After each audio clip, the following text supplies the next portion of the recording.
El guardián de almas, parte primera. Autor Alejandro Arbone. Con o sin dientes, las hembras del lugar ofrecían su placer a mí con gestos tras los visillos.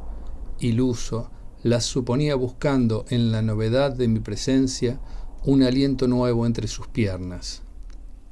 En las lúbricas y excremenciales relaciones encontré el hartazgo, pues todo era venial. No había en realidad terrible perdición en hacer las mías.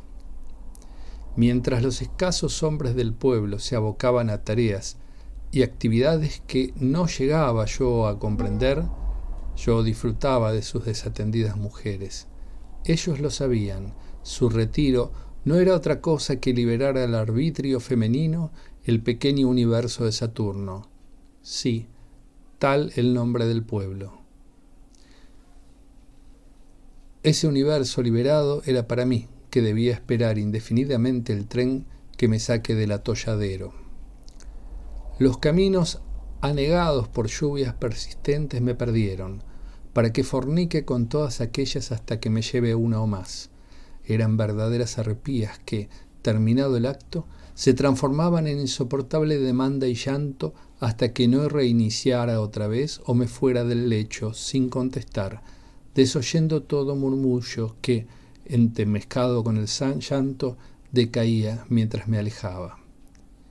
Bien exprimido por las hembras, pasé, caminando en el barro, una tarde por la ventana donde en el bar los hombres del pueblo estaban reunidos y, al verlos, comprendí que yo era el esclavo de todo aquello. Un plan para ellos, de ellos, los cornudos que esperaban que alguien se lleve a sus viejas. Antes de enamorarme como un idiota, como todo hombre, desafié el mandato local y, luego de medianoche, salí a la calle. Fue el destino quien me arrojó a las entrañas de aquel pueblo, cuidado de día pero sarcástico de noche con sus transeúntes.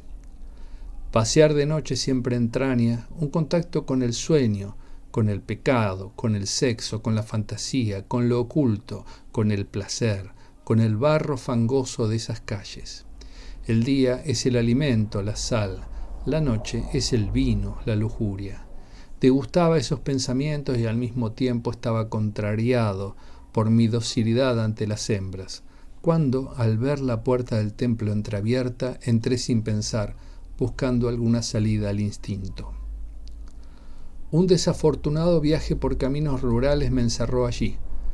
Los fangosos accesos estarían para transitar, así sea caminando, luego de 3 días de buen tiempo, cosa que no pasaba. Mi hartazgo me llevó a desconfiar de todo lo que fuera que hubiera tras esa puerta. Las sombras deambulaban frente a los ventanales iluminados por la luz de la luna. «¿A quién buscas?», requirió la voz tras de mí. «A nadie». Vi la puerta abierta y entré. «¡Qué imprudencia la vuestra! ¿No sabéis acaso que aquí reina el luto? En todas las calles de aquí parece reinar. Vuelve a tus asuntos». Giré sobre mis pasos hacia la plaza. En la casa, junto al templo, se encendió una luz y una hembra sugería sus atributos tras la ventana entreabierta.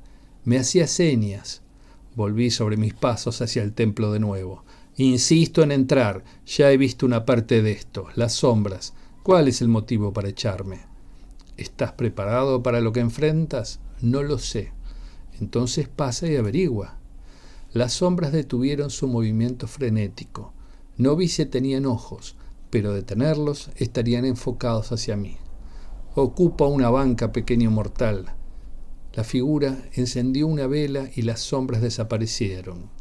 Pude ver los rasgos duros de aquel que continuó. 29 días por mes estamos aquí, y en el día 30 llega el párroco para hacer lo suyo, aunque con particular resistencia ante el luvidrio obsceno que exhibe esta gentuza de almas perdidas. ¿Cómo se llegó a esto? Luego de la diáspora del poblado, nunca numeroso, pero entonces diezmado por el cierre del ferrocarril, ofrecimos bienestar a los que quedaron, a cambio de los 29 días que ocuparíamos su templo. El día 30 sería para el culto que deseen. Recorrimos los pueblos de la campaña, que quedaron a la sazón librados a su suerte, y este fue uno de los que aceptó. Aprendieron a no salir de noche, y fue entonces cuando trajimos las armas perdidas, las sombras que ves. ¿Quiénes son esas almas? Son los que no quieren irse, los atrapamos y cuidamos. ¿De qué los cuidan? De sí. La falta de disciplina en vida continúa en su muerte, y sin haber cultivado, ni preparado, ni interesado por el mañana, deambulan, desperdiciando su energía. ¿Vas por más? ¿Por qué no? ¿No temes acaso que abuse de ti? ¿Más tortuoso de lo que han sido mis días aquí? No. Te pregunto de otra forma, ¿cómo es tu relación con el miedo? Tengo miedo de todo, pero no me doblego, porque temer es control, porque quien dice protegerte se adueña. Terminarás comiendo las migajas que caigan de su plato y te convertirás en un inválido, en aquella víctima que no querías ser. Solo tus fuerzas te mantienen de pie siempre. Aceptar la protección es caer indefinidamente. Se puede ser feliz o infeliz, y está bien. Yo no soy feliz, pero no soy desgraciado. No soy una víctima recalcitrante buscando quien me proteja. Un silencio incómodo y extenso se instaló en el sitio. ¿Eres acaso de alguna secta o agrupación que deba yo saber? Soy librepensador. ¿Cómo concibes a Dios? Como el orden del universo, las leyes que lo rigen. ¿Qué preceptos serán los que debes contemplar en tu relación con los otros? Velar por la armonía, respetando la libertad propia y ajena. La candela promediaba su vida útil, despidiendo reflejos en los cristales de las ventanas. Otro silencio extenso invadió el lugar. Esto terminó por ahora. Si deseas saber más, hay que viajar. Mañana, un automóvil vendrá a buscarte puntual a medianoche por aquí. Ahora vete. A veces estamos preparados sin saber que somos carne para destinos como el que me tocaría. El interrogatorio con aquel ser no me pareció más que lo necesario para dar un paso, aunque no sabía bien hacia dónde. Por otra parte, puedo asegurar que el infierno tiene muchas caras. Una de ellas es Saturno. Las noches defecan sobre sus almas, sobre esas almas de los habitantes. Por algo los de Ingeniero Williams, San Sebastián, La Rica y otros pueblos sin tren rechazaron las propuestas. No están mejores que Saturno, es cierto, pero el peso se siente. Así que anduvo por la iglesia el turista. Hizo bien, a veces hay que limpiar el alma. Miré, sin responderle, a la dueña de La Perla del Midland, el ruinoso albergue. No nos juzgue usted, ya sabe de qué le hablo, acostó en voz baja. De otro modo, no tendríamos lugar en el mundo. No los juzgo, solo los veo. No se puede poner uno en la piel ajena. Realmente dije eso no para ser condescendiente, sino porque es una verdad.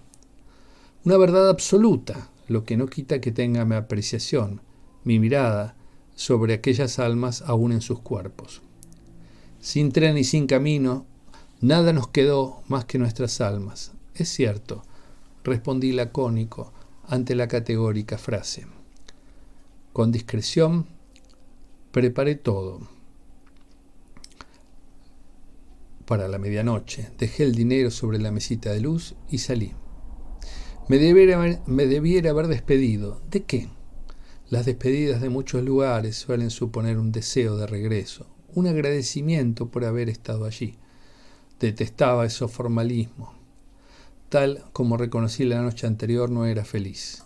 No había podido realizar un camino que me diera placer, si es que algún camino lo permite, y aún deambular por los caminos rurales, cosa que me provocaba placer.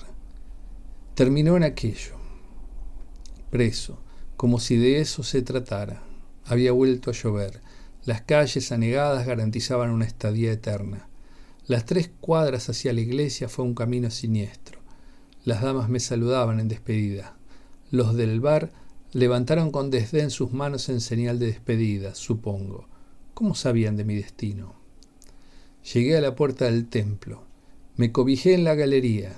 La lluvia y el barro serían inclementes con quien quiera transitar, pensaba. Y sin embargo, las 4 luces del Rambler Ambassador irrumpieron desde la esquina, deteniéndose frente mío. Se abrió la puerta y el baúl. Arrojé la mochila en el baúl y entré. Me quité el calzado y lo puse en una bolsa que había llevado en previsión de que el evento se realizara, y me coloqué un calzado limpio y seco. El auto era un modelo que ya tenía más de 60 años, pero estaba impecable. La espaciosa limusín arrancó suave y comenzamos a desandar los caminos hacia la civilización. Frente a mí, un hombre de tez blanca me miraba en el asiento opuesto. «Bienvenido, mi nombre es Gabler», dijo y extendió su huesuda y pálida mano. La camisa y su traje, así como el clavel en el ojal y el pañuelo en el bolsillo, me causaron curiosidad y, ¿por qué no?, tentación de bromear sobre semejante pompa. Pero su sonrisa blanca y pareja me hablaban de algo más, a lo que no estoy acostumbrado. ¿Podremos salir de Saturno? Jonás tiene el pulso de acero y este fantástico auto está hecho para todo camino. Se abrió la ventanilla que separaba la parte del conductor de la de los pasajeros, y Jonás, un negro de blanca sonrisa, guiñó un ojo y cerró la ventanilla. Gabler fumaba un habano disfrutándolo ante el leve traqueteo del vehículo. Me parece increíble que podamos andar en estos caminos, por los que nada puede aventurarse. Ya le dije, está hecho para todo camino. Con tiempo y los mejores pensadores se puede crear la mejor ingeniería, hasta para sacar el humo del habano y que solo yo lo disfrute. A propósito, ¿se le ofrece algo? De en medio de las 2 butacas delanteras abrió un compartimento con habanos, alcohol y gaseosas. Tal vez más tarde le acepte algo. Cerró el compartimento y apagó la luz del habitáculo. Fuera se veían las sombras y siluetas, a veces iluminadas por relámpagos. No hay en el mundo nada más placentero que el tiempo, su disfrute. ¿No lo cree? ¿A qué se refiere? El tiempo no existe, pero convengamos, nos deja ver en su devenir hechos que con dolor o placer nos presentan el objeto de existir. Pues bien, nos condena, dije, como el pueblo de Saturno. Los mortales son contumaces en cuanto a valorar su existencia, su haber, pero Williams, San Sebastián y tantos otros hoy ni siquiera existen. Bueno, estos pagaron con sus almas, pagaron con alquilarnos la iglesia, para llenarla de almas perdidas. Ese es nuestro asunto. ¿Nuestro? ¿Quiénes son? Ya veremos en detalle, pero no nos vayamos del tema. En Saturno son amargos, tristes, infelices, porque detestan aprovechar lo que sí hay. Y no, sus almas no malen tanto. Prefiero la iglesia. Yo no soy desgraciado, si eso importa, pero feliz no, y quiero aprovechar lo que sí hay. Hay vacíos que nada puede llenar. Es comprensible. Creo que ser infeliz es la negación siquiera de la posibilidad de ser feliz, que no es lo mismo que no ser feliz. Y ya que lo menciona, ser desgraciado es cuando las cosas se vuelven en contra una y otra vez, aunque aún allí hay que verificar si no es que nada uno contra la corriente, que contumaz, recalcitrante se niega al devenir. Usted, por ejemplo, va a favor de la corriente, tomó lo que aparece y se siente mejor, ¿o no? Sí, pero algún día saldría de Saturno. En una temporada de lluvia puede estar un mes o más allí. Conozco Saturno desde que cerraron el tren. Usted es quien le ofreció el acuerdo. Diga pacto nomás, que no es pecado. Reconozco que está muy bien como para la supuesta edad que tiene, si es que vino a ofrecer el pacto hace 50 años. Sí, pertenecer tiene sus privilegios, pero no se trata de los pactos que usted imagina. Es algo real.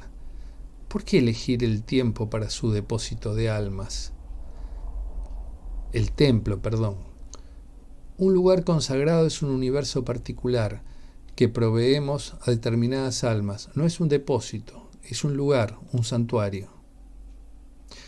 Tras las ventanillas del auto veía las siluetas difusas de la vegetación, los árboles como una sombra amenazante donde el traqueteo suave imaginaba el avance. La ventaja de andar en el campo es que aún en la mayor de las oscuras noches siempre hay un pequeño resplandor. Bostecé fuertemente, adormecido por el calefaccionado ambiente del auto. ¿Dónde me dejarán? Donde quiera, pero hay una propuesta para usted que quizás le interese. ¿Qué propuesta? En la ciudad les pondremos. Por ahora tenemos 1 hora de viaje y es mejor estar descansado. Llegamos a pleno centro cuando me desperté. El auto ingresó a una cochera y en un ascensor subió hasta un piso elevado. Aturdido aún por el sueño durante el viaje, bajé y entramos a un lujoso piso. Gabler me llevó hasta una habitación donde me invitó a descansar. En el placar tiene ropa nueva, alguna le quedará. Le sugiero el negro con camisa blanca. Luego de una ducha tomé un conjunto para dormir. Eran las 4 de la madrugada. En la mullida cama reflexioné sobre lo que sea que estaba haciendo, sintiendo que de algún modo lo había buscado desde antes, desde siempre. Desperté a las 12 del mediodía y conforme a la recomendación de mi guía, me vestí adecuadamente. Golpearon mi puerta y era el servicio trayendo un desayuno. Gabler tocó la puerta para indicarme que me estaban esperando. Estoy listo. Caminamos por el pasillo hasta unas puertas amplias de lo que sería un enorme salón. Gabler me tomó fuertemente del brazo. ¿Estás dispuesto a dar el gran paso? Sería muy ingenuo como para preguntar a qué se refería. No tenía sentido hacerlo y recordé un trabajo de pensamiento que realicé hace tiempo sobre la creencia de que se puede resumir en que actuamos a cada paso por actos de fe, de confianza en que las cosas resultarán de tal o cual modo, y que si esperamos explicaciones, muchas veces solo estaremos postergando lo inevitable, el camino que habremos construido casi sin saber. Entramos. El salón tenuemente iluminado por una araña central tenía sillas en sus 4 caras. Me senté y a mi izquierda Gabler. En un instante ingresaron 3 individuos con facciones espantosas de un color indefinido. Le damos la bienvenida, somos los comitentes. Si Gabler tiene la generosidad de abrir las ventanas para que ingrese la luz. Al abrir las ventanas ingresó el ruido de alguna manifestación o festejo por un partido, con bombos y griterío alrededor del obelisco. Hemos aprendido a caminar en este mundo siendo vistos solo por algunos, por los que lo aceptarían. Sin embargo, aún está en condiciones de irse sin que nadie lo retenga ni hable de usted. ¿Desea continuar? Me dan temor, no puedo negarlo, más cuando aún con los ojos cerrados veo sus formas, sus rostros deformes. Eran marrones, como un amasijo de raíces, donde se vislumbraban 2 ojos negros sin párpados y una boca pequeña. Cada uno de sus rostros era severo, arrugado. Pensé en Dios enojado por tantas veces que lo insulté por nimiedades. Mi sinceridad fue inevitable. Son nuestros rostros verdaderos y tal vez seamos Dios, y en tal caso usted fue hecho a nuestra imagen y semejanza, según dice el libro, y tal vez estará feliz de no ver su verdadero rostro y el de los suyos. Gabler me dio unos lentes y me invitó a acercarme a la ventana para ver la multitud en 9 de Julio y Corrientes. La mayoría de aquellos eran seres informes, repulsivos, que emitían un vapor azul. Cuanto más exaltados estaban, el vapor azul conformaba una nube. Los edificios y el obelisco mismo mostraban deformidades, desencuadres. Solo algunos transeúntes se veían normales. Junto con la multitud y entre ella circulaban unos engendros como los que estaban en el salón. El cielo ya no era diáfano, era un repulsivo color marrón. Con profunda repugnancia difícil de contener me quité los lentes y giré a Gabler para dárselos. Negó en silencio con su cabeza y me invitó a que continuara con ellos. Lo vi y era normal. Me mostró un espejo y me vi. Normal. Los comitentes ya no eran esas criaturas infames.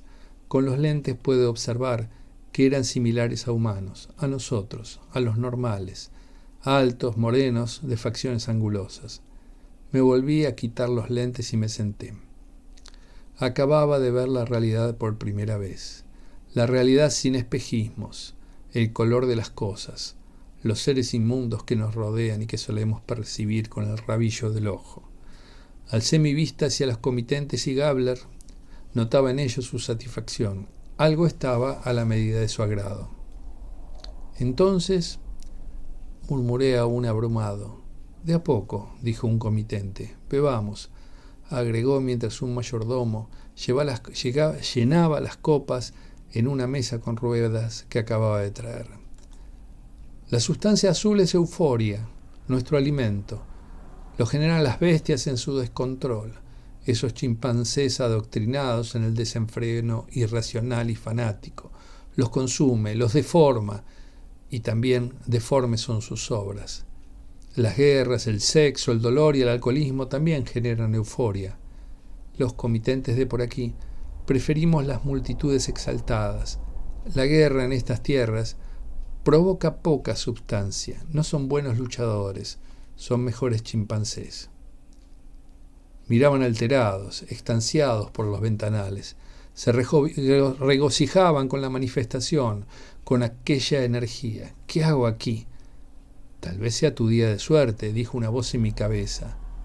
Beben sangre de cordero, me convidan. Beben el odio de las guerras y el furor de los estadios. ¿Soy inmune a estas emociones? ¿Pueden matarme? Pero no deben. Es como matar a un delfín, dicen. ¿Y de qué me sirve ser el elegido? ¿Hay otros? Los ojos y ese rostro que veía con los ojos cerrados o abiertos, severo, arrugado, marrón. ¿Era Dios enojado por insultarlo? Sí, soy Dios, el que atiende esta parte del universo. Utilizan a la gente, la exprimen. ¿Acaso no tienen perros y gatos y se regocijan con su compañía? Si pudieran ver la sustancia que generan y ustedes consumen de ellos, ¿sería diferente? Luego de un tiempo de instrucción en otro poblado, fui destinado como guardián de almas. En el anillo que me fuera dado, al abrirlo, emergían de él las sombras. Otro pueblo, nacido y muerto por el ferrocarril, por su ida. Gabler y su contrato, su acción. Bien por él, por su labor. En los lotes baldíos se habían formado bosques amparados en las estructuras abandonadas y en los claros algunas viviendas. Eran 30 los sobrevivientes a la ausencia del ferrocarril. Nadie preguntaba mi función, nadie me hablaba, excepto el pastor protestante, quien era servicial para toda su grey. Transportaba al poblado a quien lo requiera aún gratis, en caso de urgencia. Tenía una pequeña despensa y oficiaba de eventual proxeneta trayendo a jóvenes de la ciudad a la cabaña, que también oficiaba de albergue para ocasionales visitantes, para que así recauden unos pesos atendiendo a los que llegaban al sitio y quedaban anclados un tiempo. Por supuesto, honraba la palabra asistiendo a los angustiados y asistiendo a quien lo requiera. Llamaremos Osindo al poblado, que espero no exista tal nombre, un ramal secundario. Las damas de aquí, al igual que Saturno, esperaban también, ansiosas, la llegada de forasteros. Los locales preferían las meretrices que el pastor convocaba para que hicieran unos pesos, más frescas, menos lúbricas, más puras. Yo también. Otrora, las damas con vocación de meretriz cultivaban su oficio con los viajantes y los obreros del ferrocarril. Cada vez que las compañías de mantenimiento de vías anclaban sus formaciones era una fiesta aquello. Las damas acudían a los vagones del personal y golpeaban las puertas ofreciendo sus servicios. Más de una consiguió que le solvente sus gastos. La naturaleza débil de los hombres ante el amor lograba milagros. Terminado el ferrocarril, todo fue pasado. Aún habiendo pactado y que nada le faltare, la naturaleza inconformista se revelaba en la mirada tibia. Finalmente parecían preferir una vida con sobresaltos que la tibia seguridad que el pacto les ofrecía. Me doblegué ante la evidencia. En el manicomio todo cobra sentido porque los dementes no lo son si nadie los ve. Es nuestra mirada la que los ve, la que nos ve lo normales a nosotros y locos a ellos. Supongo que a los que atienden en el loquero les pasa esto que me pasa a mí. Ya no necesito gafas para ver la substancia, los marcos de las puertas desencajados, las pinturas prolijas y las líneas rectas imaginarias. Cada 29 días llegaba el cura con su automóvil, si los caminos lo permitían. Temprano, arribaba al templo y con desgano sonaba la campana para anunciar su presencia. A las 11 daría su ceremonia. A medianoche habría yo abierto el anillo que portaba y las sombras se guardarían dentro, llamadas a recato. Las 3 acólitas llegaban puntuales. Éramos 4 los feligreses que terminábamos escuchando la letanía monótona del cura. Las señoras comulgaban y terminado el trámite todos se iban. El día que la tormenta arreció súbita y el cura tuvo que quedarse, lo invité a compartir la sacristía, convertida en mi domicilio particular. Aceptó sin otra opción. Pese al impecable estado de todo allí, su incomodidad era evidente. Abrí el anillo en el templo liberando las almas. Le ruego que pase y se ponga cómodo. La noche se adelantó para ambos, dije señalando el cielo cubierto por las nubes que había oscurecido el paisaje. Así parece, respondió él, seco. Preparé un pedazo de carne asada que compartimos con vino de misa, que era de mi particular agrado, y me hacía traer por Gabler cuando me entregaba las almas y la remesa de dinero. El cura estaba incómodo. Le propongo que depongamos las armas. No dormirá con el diablo, pero le pido que no ingrese al templo. Sé de su oficio. ¿A qué le teme un hombre de fe? ¿A unas sombras? No son sombras, son almas sufrientes, deben ser contenidas.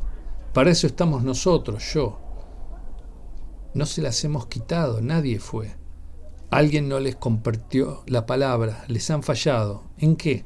La perdición es sucumbir al miedo y a los instintos de supervivencia. Sucumbir a los instintos, sí, en este pueblo está perdido. Lo carnal es una parte muy pequeña ante la infamia del abandono. La falta de fe y la codicia son las culpables. Conoce al pastor del pueblo, sí, demasiado bien. Bueno, el pastor es quien está aquí, le dije. Un proxeneta, según se vea, no obliga a nadie, brinda opciones que no son la resignación y está al servicio de su grey. Poca, debo decirlo, pero lo está. En cambio usted, su organización, son empleados estatales, solo vienen a fichar y a cumplir. Es fácil acusar. No lo acuso, por el contrario, me compadezco de su falta de ganas, que no debe haber sido así al principio, cuando se ordenó. El problema es lo que esta gente compró. Esta gente estaban condenadas a su extinción. Su mundo material desaparecía ante sus ojos cuando le cerraron el tren y hubo una opción de salir de la caja. Y le llenaron de fantasmas el pueblo. Solo el templo y aquí descansan y evolucionan. No es así. ¿Qué evolución tienen? Las sombras terminan comprendiendo que deben irse y se vuelven de un blanco tenue. Allí les abro la puerta y suben en las noches claras, se elevan hacia el infinito. ¿Entonces lo mío es vano?, desafió el sacerdote. Hice una pausa para levantar los enseres de la mesa. Mire, sirve a quienes están destruidos, a los grises, conformistas, obsecuentes, torcidos, pero ellos también tienen derecho a existir. Padre, ¿vio alguna vez la vida real? Todo el tiempo la veo. ¿Está seguro? ¿Ve la ilusión? Se lo puedo asegurar. Eso es lo que ve, la ilusión. No le creo. Aterrado, se quitó los lentes que le alcancé. No soportó su propia imagen consumida por entregarse a la adoración vana en un entorno donde el jardín prolijo eran malezas repugnantes, el cielo lluvioso de color lóbrego, cual pústula del ano de un buey.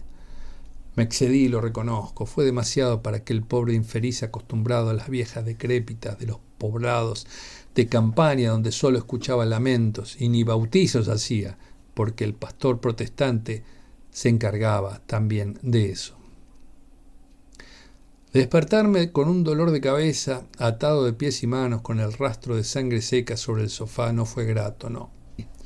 Pero allí estaba el religioso apuntándome con un candelero junto a su mano, ¿En qué momento me había golpeado? No lo sé. No recordaba haber perdido el conocimiento en momento alguno de mi vida. Había estrenado una vivencia más. El día clareaba entre las nubes y la llovizna.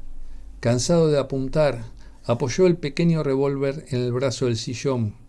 Estaba pálido, agotado. Duro le es dar coces ebrio contra el aguijón. No emplees frases de la Biblia, me das asco. En vez de aprender de qué se trata la realidad, se enoja, se fastidia, se emborracha. Lindo ejemplo, si lo viera el obispo, o tal vez él también se emborracha con lo que no puede manejar. No sé por qué no lo mato. ¿Por qué no tiene los huevos? ¿O por qué no encuentra un puto motivo que no sea su pacata jactancia de heredero de la infalibilidad? Lo más incómodo del caso era que ese tipo resultó ser un imbécil, mucho más que yo. ¿Y tus almas? ¿Las escuchás agitadas en el templo? ¿Te rescatarán? Vomita frases que te encantan, te hacen sentir mejor, ¿no? ¿Por cuánto tiempo? 1, 2, 3 segundos. El tipo volvió a caer exhausto, por la noche en vela, sostenido solo por la excitación del alcohol. Lo imperdonable es embriagarse con vino de misa, la sangre de Cristo. Cuán poco pueden sostener su existencia, lejos de la tibia protección de su dogma. ¿Quién será el blasfemo ahora?